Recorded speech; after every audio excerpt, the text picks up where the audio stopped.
A shirt with a marked price of rupees 450 was sold for rupees 369। एक हमारे पास shirt है कि जिसकी मार्क्ड प्राइस यानी जो उसके ऊपर टैग प्राइस है वो है 450 रुपये। यानी हम लिख लेते हैं कि मार्क्ड प्राइस MP ये है हमारे पास rupees 450। Was sold for rupees 369। वो बेची कितने में गई, यानी उसकी जो सेलिंग प्राइस है वो है rupees 369। Find the discount percentage. हमने डिस्काउंट परसेंटेज निकालना है। अब डिस्काउंट परसेंटेज से पहले हमें डिस्काउंट निकालना पड़ेगा कि दुकानदार ने अपने कस्टमर को कितने पैसे छोड़े हैं, डिस्काउंट कितना दिया है। तो डिस्काउंट का फार्मूला होता है market price minus selling price. यानी इसका मतलब ये होगा कि 450 मार्केट प्राइस थी, उसने बेची है 369 रुपीज़ में, तो हमारे पास जो जवाब आ गया वो है 81 रुपीज़। यानी 81 रुपीज़ जो शॉपकीपर है उसने डिस्काउंट दिया है। अब हमने डिस्काउंट परसेंटेज निकालना है, तो डिस्काउंट परसेंटेज का फार्मूला होता है discount divided by market price multiplied by 100। अब यहाँ पर वैल्यूज़ पुट कर लेते हैं। डिस्काउंट है 81 रुपीज़, 81 रुपीज़, और हमारे पास जो मार्क प्राइस थी वो थी 450, 450 रुपया, मल्टीप्लाइड बाय 100। जब इनको हम सिंप्लीफाई करेंगे तो हमारे पास जवाब आ जाएगा 18%।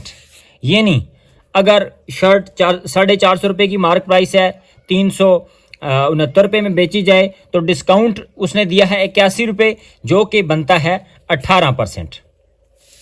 हमारे पास एक और सवाल है, What is the multiplicative inverse of -1/9? -1/9 का जो मल्टीप्लिकेटिव इन्वर्स है वो क्या होता है। अब इन्वर्स दो तरह के होते हैं, एक होता है मल्टीप्लिकेटिव और एक होता है एडिटिव इन्वर्स। मल्टीप्लिकेटिव इन्वर्स वो वाला होता है कि जिसमें हम किसी भी दी गई जो रकम होती है उसके न्यूमरेटर को डिनोमिनेटर और डिनोमिनेटर को न्यूमरेटर बना देते हैं। ये नहीं, सादा जुबान में उसको उल्टा कर देते हैं, फ्लिप कर देते हैं। ये -1/9 है तो ये बन जाएगा 9/-1। ये इसका मल्टीप्लिकेटिव इन्वर्स है। अब हम ऑप्शंस देख लेते हैं, -1, 1/9, 9 या -9। अब देखें बाज़ाहिर ऑप्शन कोई नज़र नहीं आ रहा है जिसमें 9/-1 हो, लेकिन ये बात याद रखिए, ये जो माइनस होता है ये माइनस से मुराद न्यूमरेटर के साथ हो, डिनोमिनेटर के साथ हो या दरमियान में हो, इन सब का मतलब एक ही होता है। तो हम इस रकम को लिख सकते हैं कि -9/1 ये इसके बराबर भी होती है। अब देखिए -9/1 भी यहाँ पर हमारे पास कोई ऑप्शन नहीं है। वजह यह है कि किसी भी रकम के नीचे अगर डिनोमिनेटर 1 लिख दें तो उससे कोई फ़र्क नहीं पड़ता। तो ये -9/1 ये असल में बराबर है -9 के, जो कि है ऑप्शन डी। एडिटिव इन्वर्स क्या होता है? एडिटिव इन्वर्स एक दूसरी तरह का इन्वर्स होता है। फर्ज करें कि हमारे पास यही वाली रकम है -1/9, इसका एडिटिव इन्वर्स। एडिटिव इन्वर्स में हम ये करते हैं कि जो इसका जो साइन होता है, यानी ये प्लस को माइनस बना देते हैं और माइनस को प्लस बना देते हैं। ये -1/9 है तो इसका एडिटिव इन्वर्स हो जाएगा +1/9, और प्लस हम आमतौर पर लिखते नहीं होते, तो 1/9 इसका एडिटिव इन्वर्स हो जाएगा। एक और मिसाल ले लेते हैं। फर्ज करें आपके पास एक नंबर है 8, तो इसका एडिटिव इन्वर्स क्या हो जाएगा? -8। Anwar sells a bicycle for rupees 49,755 and he earns a profit of 7%. Anwar एक मोटरसाइकिल बेचता है 49,755 रुपये में और उसको प्रॉफिट होता है 7%। Find the cost price of bicycle. हमने बताना है कि वो बाईसाइकिल कितने रुपए की आई होगी, यानी उसने खरीदी कितने रुपए की होगी। तो इसमें हम देख लेते हैं कि अनवर जो बेचता है यानी सेलिंग प्राइस है, सेलिंग प्राइस SP है, वो है 49,755। जो प्रॉफिट है वो है हमारे पास 7%।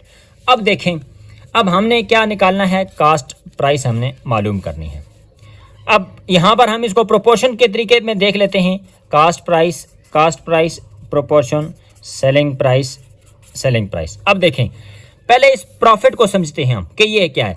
प्रॉफिट का मतलब है 7%। इसका मतलब ये है कि अगर किसी भी चीज़ की कास्ट प्राइस हो 100 रुपया और 7% मुनाफा है, इसका मतलब है कि वो चीज़ हम 107 रुपये की बेचेंगे तब 7% हमें मुनाफा होगा। तो अगर सीपी है 100 रुपया तो जो सेलिंग प्राइस है एसपी वो हो जाएगी 107 रुपये। क्यों? क्योंकि हमें प्रॉफिट हो रहा है 7%। ये बात समझ आ गई। अब हमने देखना है कि सेलिंग प्राइस है 49,755 और हमने कास्ट प्राइस मालूम करनी है, उसको हम कंसीडर कर लेते हैं कि ये एक्स है। अब हमारे पास ये एक प्रोपोर्शन का सवाल है जिसमें मीन्स का प्रोडक्ट बराबर होता है एक्सट्रीम के प्रोडक्ट के। हम इसको हल कर लेते हैं, यानी मीन्स का product x multiplied by 107 is equal to 100 multiplied by 49,755। हमने x की वैल्यू फाइंड करनी है। x बराबर हो जाएगा 100 मल्टीप्लाइड बाय 49,755 डिवाइडेड बाई, यहाँ मल्टीप्लाई हो रहा था 107, यहाँ पर आकर डिवाइड हो जाएगा। जब हम इसको मुख्तसर करेंगे तो हमारे पास जवाब आ जाएगा 46,500। ये नहीं, अगर 7% मुनाफा हो तो फिर अगर कोई चीज़ हम बेचें बाई सैकुल 49,755 रुपये में तो हमने वो ख़रीदा होगा 46,500 रुपये में, जो कि है option B. Find the value of a cube minus b cube when a minus b is equal to 7 and a b is equal to 6। हमने a cube minus b cube की वैल्यू फाइंड करनी है। हमारे पास given है a minus b की value और a b की वैल्यू। हम फार्मूले के मुताबिक हल कर लेते हैं। a b बराबर है 7, ये हमारे पास गिवन है। अब हमने a क्यूब निकालना है तो इसका मतलब है कि हमने दोनों तरफ a क्यूब लेना है। हमारे पास फार्मूला बन जाएगा a माइनस बी का होल क्यूब किसके बराबर होता है?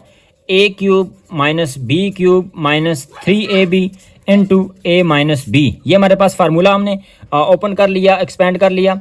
अब 7 का जो क्यूब है 343। अब a cube minus B cube minus 3 as it is. a b की वैल्यू हमारे पास गिवन है 6 यहाँ पर वैल्यू पुट की। a माइनस बी की वैल्यू भी हमें गिवन है 7, ये भी वैल्यू यहाँ पर हमने पुट की is equal to 347। a cube minus B cube minus 3 6 जार 18 और 18 7 जार होते हैं 126 इज इक्वल टू 343।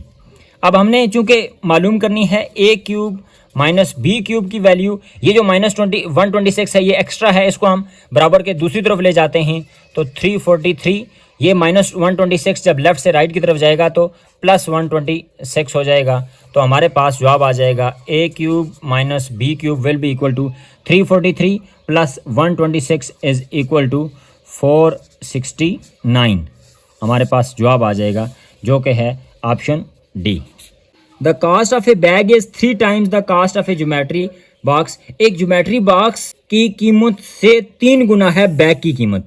हमने क्या करना है कि हम फर्ज करते हैं कि जो हमारे पास ज्योमेट्री बॉक्स की कीमत है, कास्ट ऑफ ज्योमेट्री बॉक्स, वो हम फर्ज करते हैं कि हमारे पास है x। अब और cost of bag is 3 times, जो बैग की कीमत है वो 3 टाइम्स है ज्योमेट्री बॉक्स से, तो हम कह सकते हैं कि कास्ट ऑफ बैग, अगर ज्योमेट्री बॉक्स x है तो फिर कास्ट ऑफ बैग हो जाएगा 3x, क्योंकि ये 3 टाइम्स ज्योमेट्री बॉक्स की कीमत का है। The cost of 2 bags and 3 geometry boxes 3,960। क्या मतलब कि द कास्ट ऑफ, ये हो गया 2 और ये हो गया बैग, चूंकि बैग को हमने कहा कि ये 3x के बराबर है, ये हो गया 2 बैग्स की कीमत एंड का मतलब हो गया प्लस 3 ज्योमेट्री बॉक्स है तो ये हो गया 3 और ज्योमेट्री बॉक्स को हमने कहा x तो ये हो गया x इज इक्वल टू कितनी हमें बताई गई है? 3,960 रुपये। 3,960 रुपये हमें बताई गई है। अब हमने क्या करना है? Find the cost of geometry box. हमने ज्योमेट्री बॉक्स की कीमत निकालनी है। ज्योमेट्री बॉक्स से मुराद है कि हमने x की कीमत निकालनी है।